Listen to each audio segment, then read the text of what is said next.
Cedar Rapids, Iowa, you see former President Bill Clinton and daughter Chelsea joining Hillary Clinton at a campaign rally. This is one of a series of stops where the candidate is urging voters to attend Monday's caucuses on her behalf. This is live Road to the White House coverage here on C-SPAN.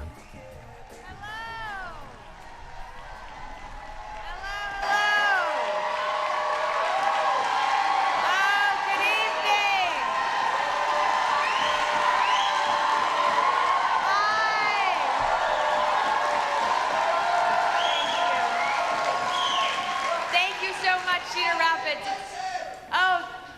You're getting a particular shout out over there, Dad. Oh, thank you. We are so excited to be here this evening. We're so grateful that you came out on a Saturday night. I could not be more enthusiastic and grateful to hear and see so much enthusiasm in the crowd this evening. I am so proud to be my parents' daughter, and I am so proud to support my mom in her campaign. And the main reason I'm so proud to support my mom in this election is because this is the first election for president that I will vote in as a mom. And when I think about my daughter, Charlotte, who's 16 months old, and when I think about Charlotte's future little brother or little sister, I could not imagine a better grandmother, but also a better person to stand up and fight for them and to fight for the right of every child, as you heard in the video, to live up to his or her God-given potential. And I want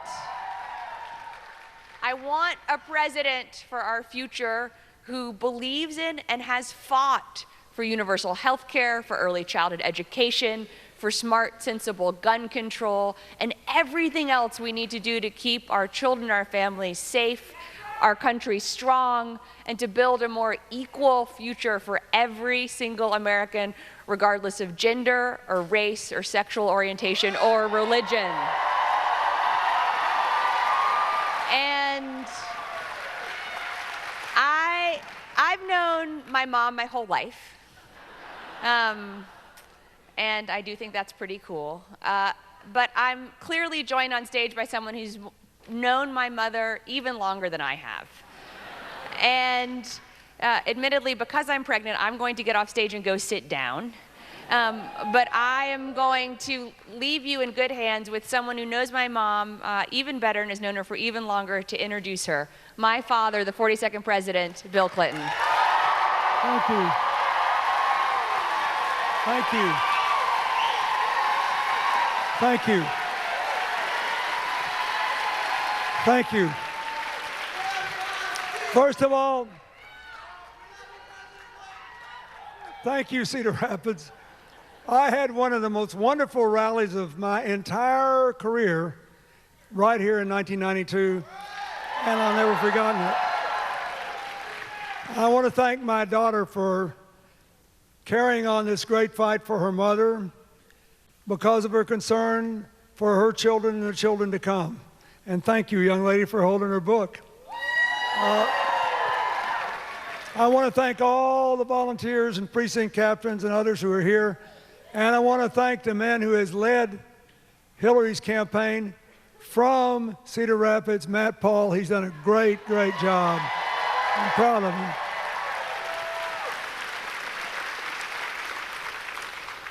Look, Hillary's going to come up here and tell you about her plans to restore broad-based prosperity. It's job number one. Everything the president said in his State of the Union address was true. We're the best positioned country in the world for the 21st century. The big problem is, and the reason there's so much anger and anxiety and apprehension, is that most people don't feel it yet. We got to do that. We got to deal with all these problems that Hillary will talk about that are driving us apart when we ought to be coming together. And we got to find a way to have a politics that works for everybody again. It's just not for people who can give unlimited money. And we got to have a strong commander-in-chief. and she'll be great. But I want to tell you about something that I know about the job and things that other people don't talk about and that she can't really talk about. There are certain almost intangible qualities that determine whether a president succeeds or not. And there are some qualities that are more important at some times than others. In a world where borders look more like nets than walls, where the fight we're waging against terrorism is basically being carried on in a billion brains in the social media, you got to be able to walk and chew gum at the same time. She can do that. She is ready to do it. But there's two things that you need to know that I think are important.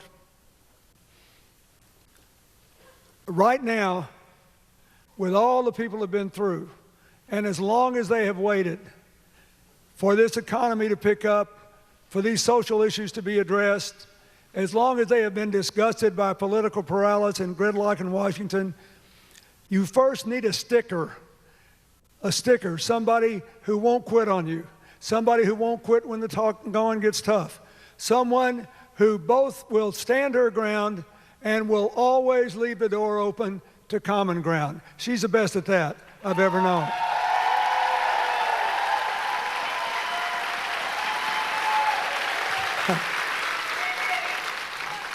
I knew that when I met her. She was already famous for standing her ground as the first student speaker at Wellesley's commencement, and they had a U.S. Senator there, and she said, I respect you, but you need to change your position on the Vietnam War. We got to bring these people home. And it made her famous. She did it. When she went to represent the United States in one of the 2 or 3 most important speeches given by anybody in my administration, including me, in 1995 in Beijing, the Chinese knew what she was going to say, and they didn't want it heard. So they moved her speech way out in the country. And there was a driving rainstorm, and people went in sopping wet from all over the world. And she still got up and said, women's rights are human rights, and human rights are women's rights. And it moved the world. She's a sticker.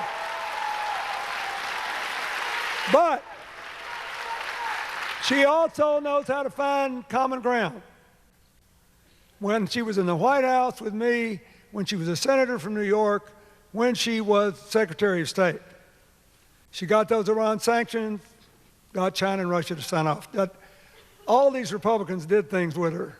That's why they're being so mean to her now. They don't want to read the quotes if you nominate her, see, because then they'll have to deal with the fact that she will make everybody be the grown-up in the room and do what's right for America. And over and over and over again, she got people to work with her on things that were right, just because it was the right thing to do. You need that. And the final thing you need this time, after all this gridlock, is a change maker. Anybody can talk about it, not everybody can do it. And I'm telling you, from the minute I met her to this day, it'll be 45 years, March. 45 years when I met her. She is the single best change maker I have ever known. Everything she ever touched, she made better.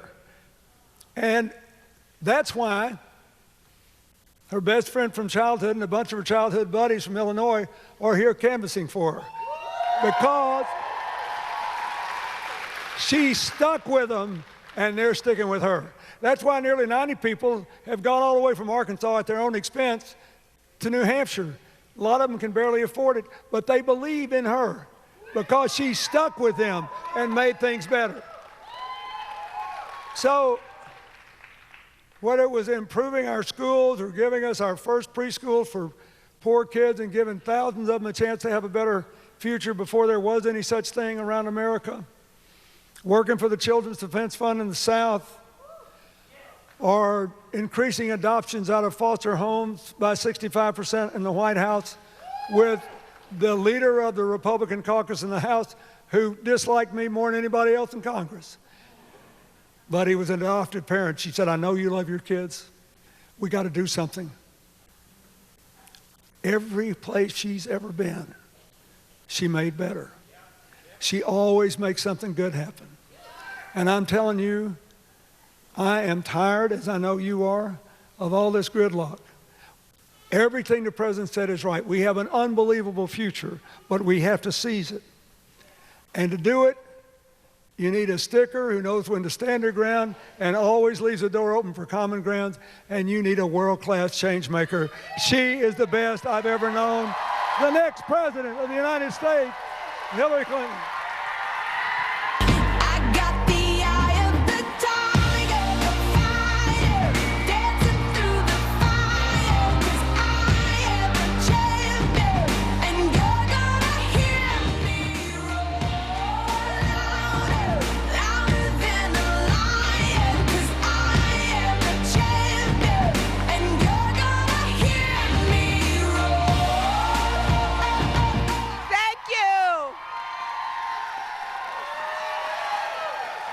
Thank you so much, Cedar Rapids and Lynn County.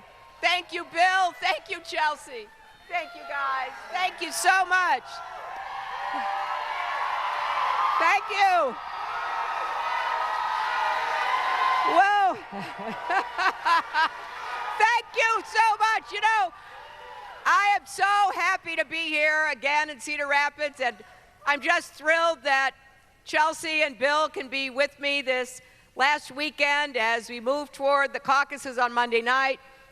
And I'm especially honored to have so many elected officials here, and I want to thank them because they've been working so hard, and they work so hard for all of you, and I appreciate everything that they've done.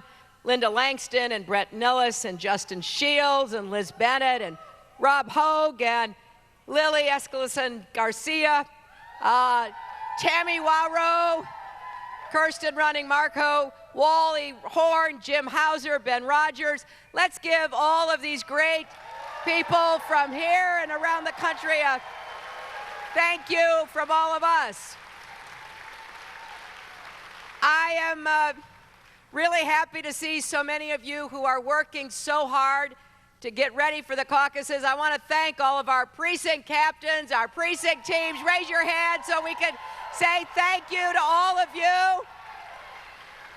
And to all of you who have made up your mind to caucus for me on Monday night, thank you so much. For those who are still making up your minds, I hope that we'll be able to persuade you to join us to make progress for our country.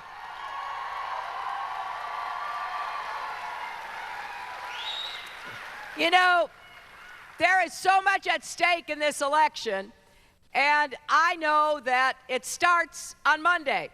You will be the first people in the world who get to express an opinion about who you think should be the next president and commander-in-chief. And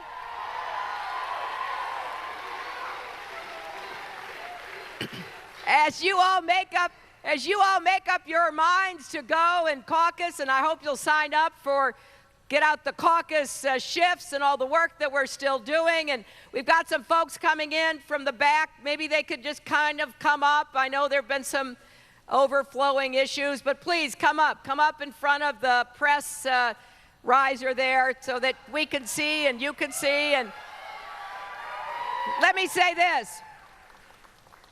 The reason why it's so important you turn out Monday night is because of what could happen if you don't. You've had the Republicans crisscrossing this state, haven't you?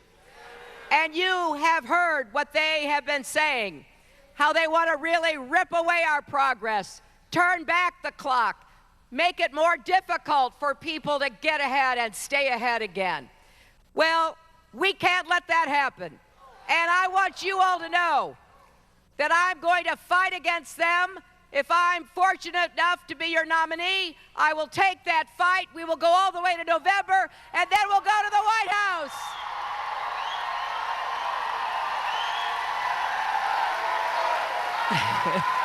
So here's what I want you to know, guys. I want you to be ready.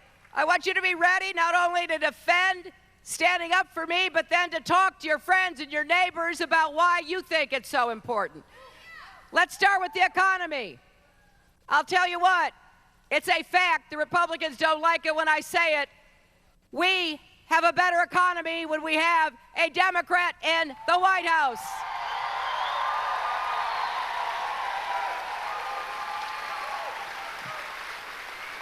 And we don't have to go back all that far to realize it.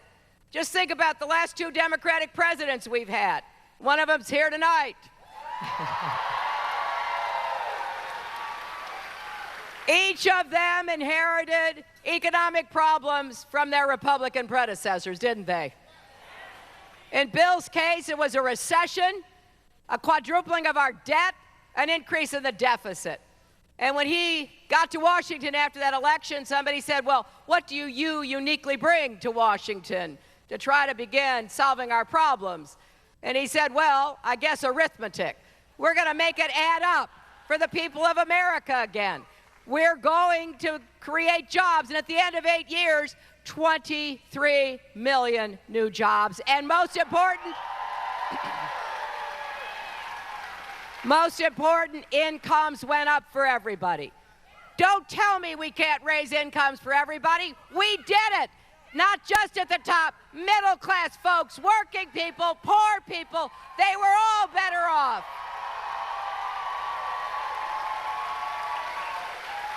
And we ended up with a balanced budget and a surplus. Then what happened? Another Republican president. And we began going backwards. I was in the Senate speaking against, voting against those policies to cut taxes on the wealthy, get out of the way of corporations, take your eyes off the financial and mortgage markets, all of which they did. And look what we got left with. A new, young Democratic president comes in, President-elect Obama.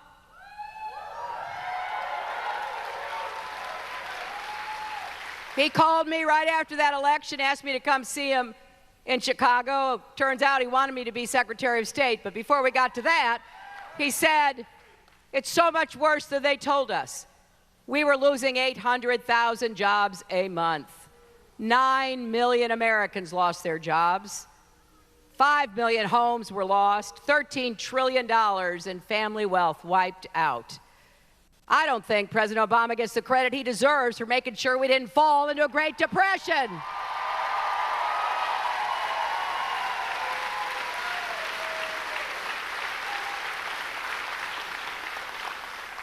So, we're standing, but we're not yet running.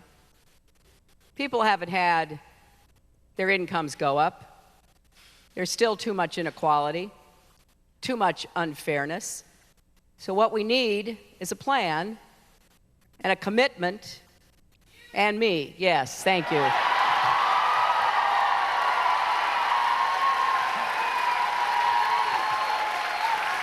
Well, I'll tell you what I will do. I'll tell you what I want to do, and I'll tell you with your help what we can get done. We're going to create more good jobs. The government can make that happen in lots of ways. Number one, let's have more infrastructure jobs. Our roads, our bridges, our tunnels, our airports, our ports, our rail systems. We have work to do in this country. People should be put to work here. These are jobs that can't be exported. We need to make investments that will make us more competitive as an economy. And then I believe we should strip away the incentives in the tax code that enable people to take jobs and move them overseas, bring them back here, put people to work in Iowa and across America. You see, I still believe we can make things in America. And you know, one of the reasons I believe it is because I've been visiting your community colleges. I was up at Blackhawk Community College. It has a partnership with UNI. They bought the biggest 3D printer in North America. They are training people to use that piece of machinery so that they can attract jobs to Iowa. They can become a hub of new opportunities in manufacturing, what I call a manufacturing renaissance. And we're going to make sure that the federal government helps that. Doesn't just stand off on the sidelines, that we recruit and keep and grow jobs. And then we're going to combat climate change. And we're going to create more clean, renewable energy jobs. Now, you all hear the Republicans when they're asked about climate change, don't you? Right? You know, they're asked about climate change, and they say, well, I don't know, I'm not a scientist. And I've been going all over this state. I wish they would hear me, because the answer to that's real easy. Go talk to a scientist. Go to the universities, go to the colleges. Come to this high school and talk to science teachers, and you will understand what climate change is. But you know, here's what I really believe. What I really believe is that most of them are not that ill-informed. They just have to do what the Koch brothers tell them. So the Koch brothers said, don't you dare believe in climate change. Don't you believe your lion eyes. You listen to us. That's bad enough. But it's really unfortunate that they are missing out on one of the biggest economic opportunities we can have in this country. You know, some country is going to be the 21st century clean energy superpower. I think it'll be either China, Germany, or us. I want it to be us, and there's no reason it can't be us. To me, this is like those big goals that we're supposed to set and then put everybody to work to achieve. And the reason I know we can is because what I've seen here in Iowa. So when I travel around the country and I tell people we could be the clean energy superpower, and I see a little skepticism, I say, do you know what's happening in Iowa? Iowa already gets 1/3 of its electricity from renewable sources, mostly from wind. Iowa has led in the development of biofuels, is now working on advanced biofuels to see whether they could power naval vessels and Air Force airplanes. This is important for you all to know, because you've had a plan that you have been slowly, surely executing on. You are in the lead when it comes to renewable electricity of many states in our country. And my view is, let's take all the good things that are happening across America. Let's lift them up. Let's support them. Let's create millions of jobs. And I've set 2 big goals. Let's deploy $500 million more solar panels by the end of my first term, and enough clean energy to power every home by the end of my second term. We can do this.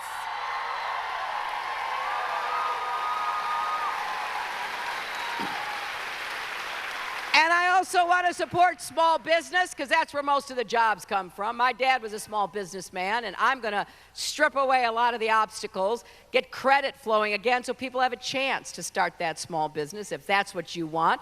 But the 2 fastest ways to raise incomes are, number 1, we've got to raise the minimum wage. People who work full-time should not still be in poverty. And then let's finally get equal pay for women's work once and for all.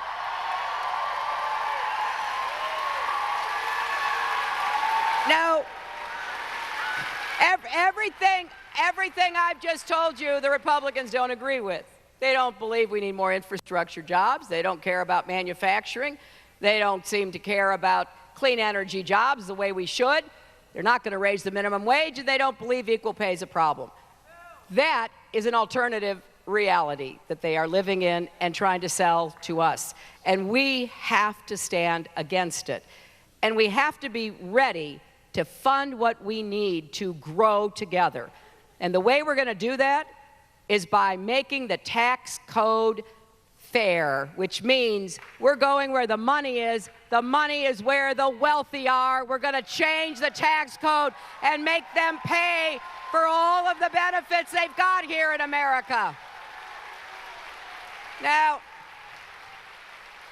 there's a bunch of things I want to do, close the loopholes, all of the really gimmicky things that you find in that tax code. But I am the only candidate on either side who has said very plainly, I will raise your incomes. I will not raise middle-class taxes. I do not believe we should do that. People haven't recovered from the Great Recession, but I do believe we need funding to help make college affordable, to help with early childhood education, to do the kinds of things that will lift us up. So here's what I believe. I went to Omaha a few weeks ago. Warren Buffett endorsed me, and I was very happy to have that support. And he stood up there and he said he agreed with me, and he agreed that taxes had to go up on rich people like him. He said, now that's not going to make me too popular, but I believe he's right. And I support what we call the Buffett rule. The Buffett rule is if you make $1 million, you should pay a 30% effective tax rate.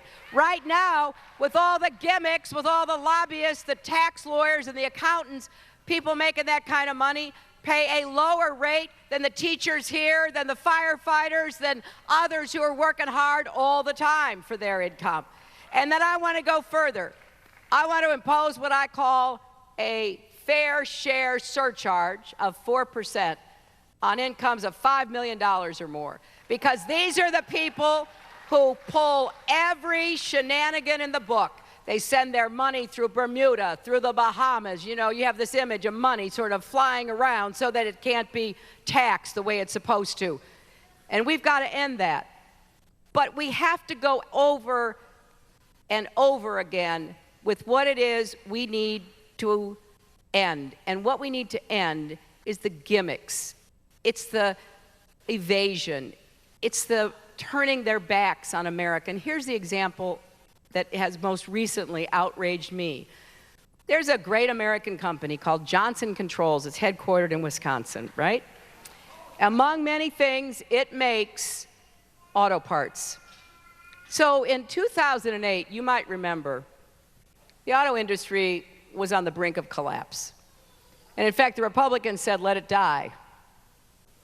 President Obama and the Democratic Congress said, that's millions of jobs. You go down the supply chain, that's millions of people's lives. No, we got to do something. So you and I, the taxpayers of America, we bailed out the auto industry. It turned out to be a good investment. They paid it back. So the Treasury didn't lose any money. One of those companies asking for help was Johnson Controls. And they benefited because autos picked back up. They just had the best year they've had in a long time. So what does Johnson Controls announce this week? It announces that it's going to pretend to sell itself to a company in Europe. It's going to pretend to move its headquarters to Europe so that it can evade paying American taxes to the government that saved its business, to the taxpayers who bailed it out. They call this an inversion. I think it's a perversion, and I am going to go right at it, do everything I can to end it when I am president. You see, I have a broader view about what we need to do to make sure that people not only pay their fair share, but they don't wreck the economy the way we saw what happened back in '08. And both my esteemed opponents, the governor and the senator and I, agree we've got to prevent Wall Street, the financial markets, and others from doing what they did. But we have a slight difference. I have no argument with breaking up the big banks if they pose a systemic risk to our economy. In fact, I've said no bank is too big to fail and no executive too powerful to jail. But I want to let you know, I want you to know we now have that law. We passed it. It was called the Dodd-Frank law. We don't have to go pass it. We just have to pull the trigger on the process if the banks pose the systemic risk. So we're keeping our eye on what the banks are doing. But that is not enough, and that's where I part company with my two friends. You see, if you go back and think about what happened in '08, it wasn't just the big banks. It was Lehman Brothers, an investment bank. It was AIG, a big insurance company. It was Countrywide Mortgage. It was another bank called Wachovia. If all you do, like my friends, the senator and the governor do, is just talk about the big banks all the time, they are missing the big picture. We've got to go after the shadow banking industry. We've got to make sure they can't hurt us. That's what I have pledged to do. And independent observers who have looked at what we've all proposed have all said, I have the toughest, most effective, most comprehensive plan. People like Paul Krugman. But I'll give you the best evidence, because the folks who really know I have the toughest plan are the Republicans and their allies. That's why they're running $6 million worth of ads against me right now. 2 hedge fund guys started their own super PAC to run ads against me. Karl Rove came in to run ads against me. Another billionaire just jumped into the fray. Now you got to ask yourself, why are they so nervous about me? Well, I'll tell you, because they know me. And they know I say what I mean and I do what I say, and I know how to go after them and prevent them from doing that to us again.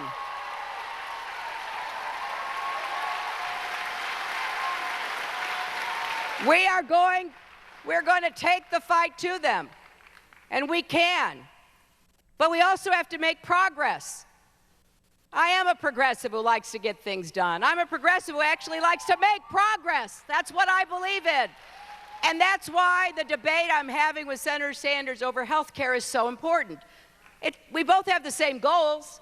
We want universal coverage. You know, before it was called Obamacare, it was called Hillary Care. I was working to get us to universal coverage. And as you saw in the film, they beat us. The insurance companies, the drug companies, they beat us. So I got up off the floor and went to work. We got the Children's Health Insurance Program passed, and then I was thrilled when President Obama passed and signed the Affordable Care Act. Democrats have been trying to do this since Harry Truman. We know what the alternative is. The Republicans want to repeal it, turn it back to the insurance companies so that they can go and basically charge what they want, deny people coverage with pre-existing conditions, charge women more for our health care, not let young people be on their parents' policies. We know. And I have to tell you, if you look at the paper, you go online tonight, Ted Cruz was confronted by a man at one of his events today who told him about his brother-in-law who had never been able to afford insurance, couldn't go to a doctor, and when he finally did, found out he was riddled with cancer. So the man said, so why do you want to repeal this? Finally, people like my brother-in-law can get insurance. And then, Cruz went off on one of his, ideological, critical comments about affordable care. Never said what the alternative would be. The man kept saying, well, what would you replace it with? Well, they can't tell you because they don't have anything except, hey, turn it back to the insurance companies and the drug companies. That's fine with them. It's not fine with me. I am not going to let that happen.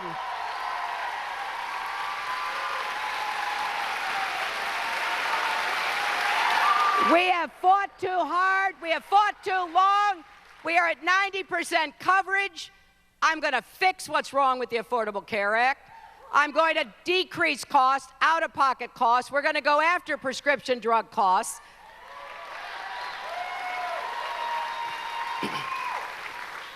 But I will tell you, we cannot start over, my friends. We can't throw this country back into gridlock. People can't wait for us to have another 20-year debate about what we're going to do about health care. And I'll tell you, I've met the people who can't wait. I was in Clinton over the weekend, and a woman came to see me, and she said, just look at this. She gave me a letter. She started taking a medicine, 10 shots a month, back in 1988. Cost $20 a shot. It stayed pretty steady. And then last month, she went to see the pharmacist to get her 20 shots, and the pharmacist said it's going to cost you more than $14,000 for the same 10 shots. I said, let me see that. And I took the letter, I looked at it, I said, oh, here's what's going on. There are a lot of drugs that have been around a long time. There's no research money going in, there's no new investment. They just make the same drug, they sell it, they make a profit, not too much, they just keep it in the marketplace. So a bunch of hedge fund guys and speculators said, this is a really good opportunity for us. So they started going, buying these little companies, buying up these drugs. Then they got hold of them, people need them, then they began increasing the price through the roof. This company that bought this other company, it's called Valiant Pharmaceuticals. It's one of those that's doing this, just going around gobbling up, the drugs that are already out there and then charging more than people can pay. It is, and I think we need to call it what it is. It's predatory pricing. We need to use every tool at our legal disposal to shut this down. I will go right after them. I will prevent them from doing this to people.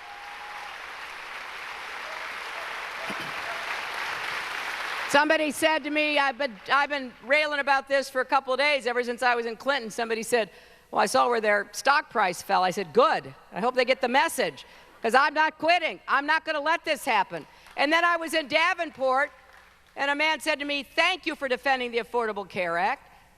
He had a grandchild born with a congenital heart condition.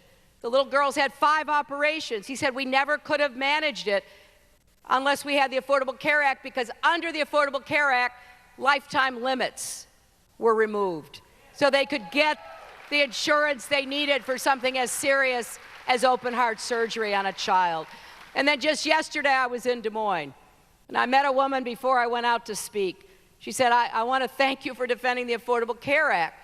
I said, well, I'm doing it because I believe in it, and I know it's the best opportunity we've got. She said, well, you know, just a few years ago, my daughter was diagnosed with brain cancer, and because of the Affordable Care Act, I could put her on my policy. I had her on my policy so we could begin her treatment.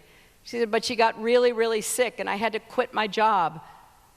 And I didn't know what we were going to do, but then I could go into the marketplace, and I could get insurance that would cover me. And this woman just told me this heart-rending story about her daughter. It had a happy ending. She said, my daughter just got married. She said, but I don't know what we would have done without the Affordable Care Act for her treatment and for my insurance. So we can't repeal it, and we can't start over.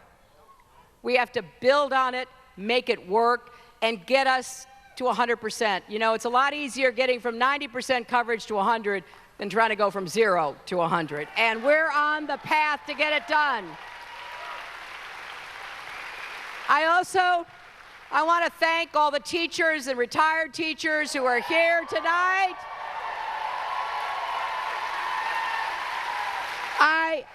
I am so proud to have your endorsement, and I will be your partner. We will work together to improve education for our kids in a way that takes into account what the child needs.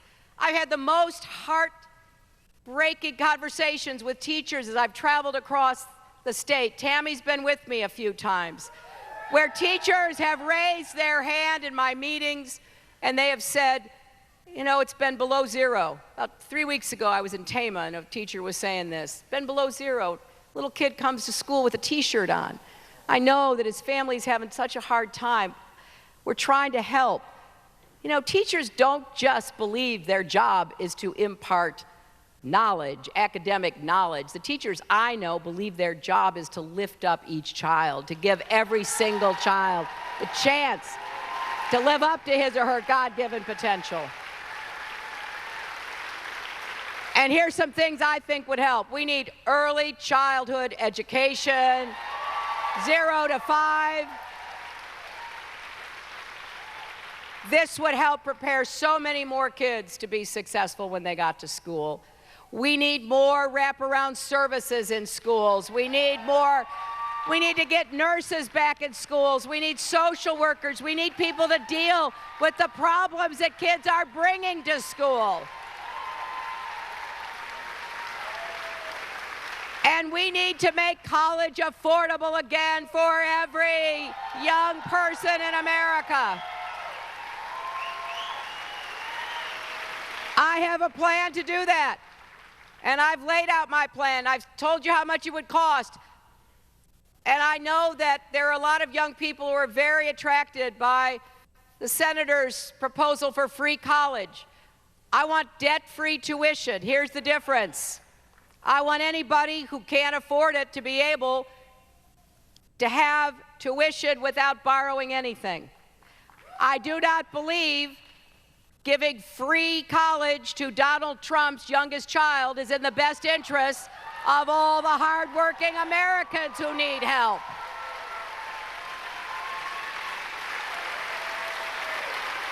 I think we can do it in a sustainable way by, number one, asking the colleges and universities to take a hard look at what they're charging. Because if all you do is have a big flood of free money, the costs are just going to keep going up because there's not going to be any incentive to try to rein them in. And too many colleges and universities need to understand they can't just dump everything on tuition. So we got to move away from that. We also have to get states. I want a partnership with states. I want them to quit building prisons and start putting money back into education, including higher education. And I believe it's important if you're going to college and you're getting this debt-free tuition to work 10 hours a week. Make sure you make a contribution so that you feel, too, like you're invested in this. And then when you get out, if you've got debt, I believe we should let you refinance your debt, save thousands of dollars, get that payment down, get it off an interest rate, get it as a percentage of your income. That will make it affordable for the people who have debt right now to be able to get out from under it.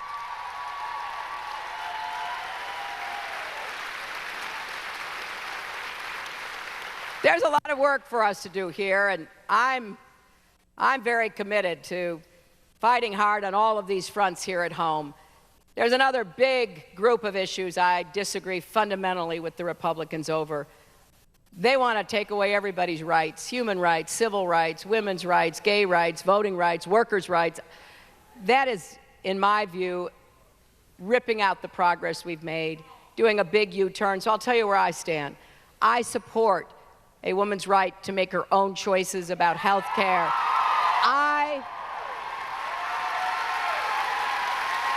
I support Planned Parenthood and will fight against it being defunded. I support marriage equality, and I will work against discrimination against the LGBT community. I support voting rights, and I will work to overturn Citizens United and get the corrupt money out of politics. I support unions and workers' rights. They built the American middle class, and they are important to our future. I support criminal justice reform, and I will work to try to heal the wounds that we have seen between our races and people across our country, and we have to end the era of mass incarceration and provide second chances and more opportunities. I will defend Social Security against privatization, the biggest Wall Street giveaway yet that the Republicans have proposed.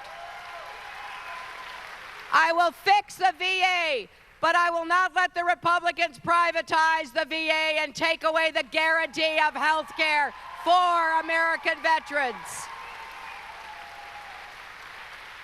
And I will fight for common sense gun safety measures against the gun lobby.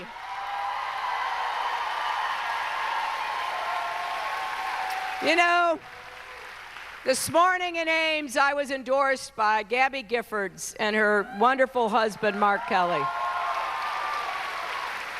I'll tell you, the courage and commitment of those two wonderful Americans is so overwhelming. To see it in person, to see this woman who I knew before she was shot in the head while she was meeting with her constituents in a parking lot of a shopping center, and others who were there to meet with her. A little 9-year-old girl who had come to meet her Congress member was killed.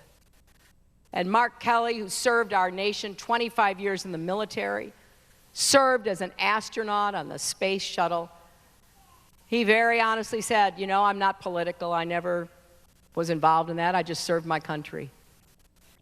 He said, but we can't go on like this. This is wrong. 90 people on average a day die from gun violence in America. That's 33,000 people a year. Homicides and suicides and terrible avoidable accidents. And common sense gun reform, like background checks, closing loopholes, not letting people on the no-fly list buy guns in America. If they're too dangerous to fly, they shouldn't be buying a gun, for heaven's sakes. You know,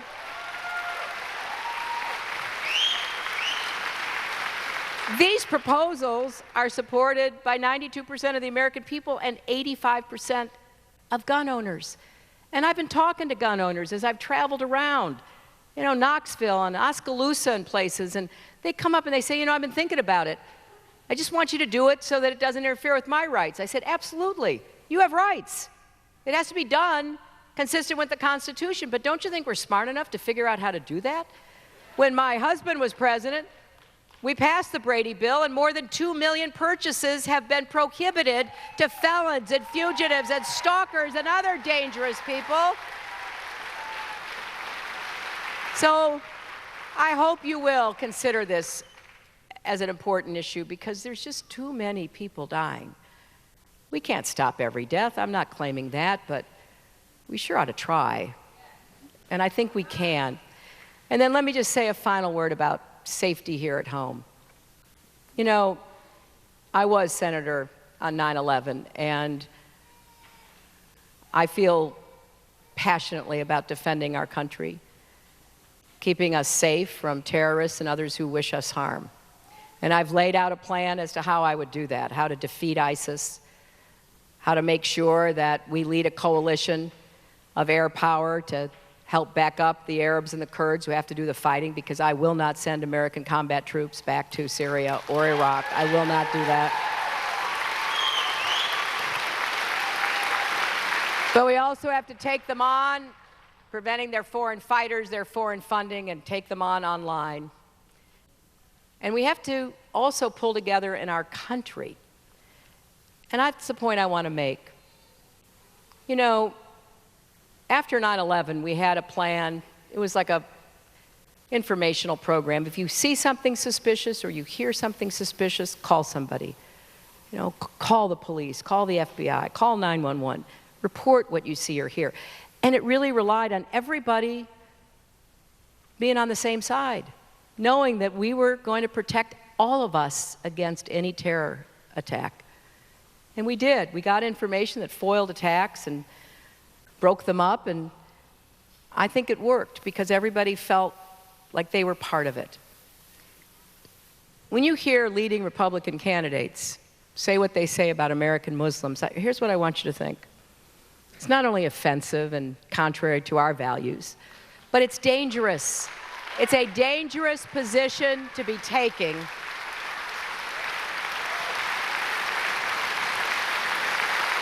Where all of a sudden, some Americans are made to feel like they're outside the circle. They're not wanted.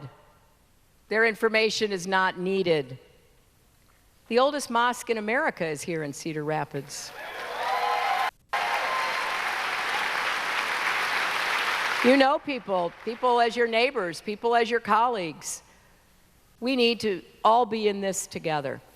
And then we got to have a coalition of nations, including Muslim nations, to defeat the threat of terrorism. I've put together a coalition. I put together the coalition that imposed the sanctions on Iran, that drove them to the negotiating table, that got the agreement, that put the lid on their nuclear weapons program. I know what it takes to build a coalition, and I can tell you this. It's a lot harder to build a coalition when you've got people running for president of the United States who are insulting the religion of the countries we need in the coalition to defeat the terrorists with.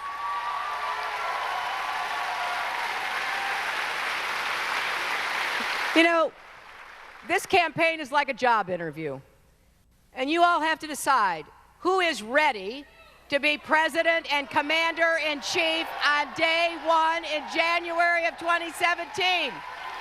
And if you will go caucus for me Monday night, if you will go stand up for me here, if you will be there for me, I promise you this. I will stand for you. I will fight for you through this campaign. And in the White House, I will work my heart out for you, for the kind of future of our country that we all deserve and want. Thank you all, and God bless you.